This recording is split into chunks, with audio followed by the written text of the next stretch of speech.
Metro ದರ ಪರಿಷ್ಕರಣೆ ಇದರ ನಡುವೆ ಈಗ ನಿಮ್ಮದು ನೋಡಿ, ಅವರು ನಮ್ಮ ಮತ್ತೇನು ಕನ್ಸಲ್ಟ್ ಮಾಡಿಲ್ಲ.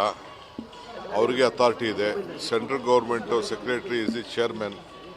ಈ ಹ್ಯಾಸ್ ಟೇಕನ್ ಎ ಡಿಸಿಷನ್. ಅರ್ಥ ಆಯ್ತಾ? ನಾನು ಹೋಗಿ ಬೆಂಗಳೂರಲ್ಲಿ ಹೋಗಿ ನಾನು ಇವತ್ತೋ ಇಲ್ಲ ಅಂದರೆ ನಾಡಿದ್ದು ನಾನು ಮಾತಾಡ್ತೀನಿ. ಅರ್ಥ ಆಯ್ತಾ? ನಮಗೂ ಯಾರಿಗೂ ಜನರಿಗೆ ತೊಂದರೆ ಕೊಡೋಕ್ಕೆ ಇಷ್ಟ ಇಲ್ಲ. But what is the financial structure, what has happen, ಅದನ್ನು ನಾನು ನೋಡ್ತೀನಿ. ನಾನು ಸರ್ ಮತ್ತೆ ಈಗ ನಿನ್ನೆ ನೀವು ಯಾವ ಪ್ರೋಗ್ರಾಮ್ ಇದರಲ್ಲಿ ನಿಮ್ಮನ್ನು CM ಆಗಬೇಕು ಅನ್ನೋ ಒಂದು ಆಸೆಯನ್ನು ವ್ಯಕ್ತಪಡಿಸಿದ್ದಾರೆ. ಕನಸು ತುಂಬ ಇದೆ ಜನರಿಗೂ ಇದೆ, ಶಾಸಕರಿಗೂ ಇದೆ, ನಿಮಗೂ ಇದೆ, ಎಲ್ಲರಿಗೂ ಇದೆ. ಬಟ್ ಪಾರ್ಟಿ ಏನು ಹೇಳ್ತದೆ ಕೇಳಬೇಕು ನಾವೆಲ್ಲ. ಸರ್ ಇನ್ನೊಂದು, ಪರಮೇಶ್ವರ್ ಅವರು ನಿನ್ನೆ ಚಿಕ್ಕಮಗಳೂರಿಗೆ ಹೋಗಿದ್ದಾರೆ.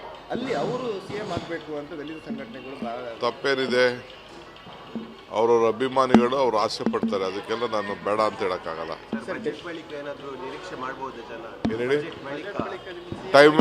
Time will answer.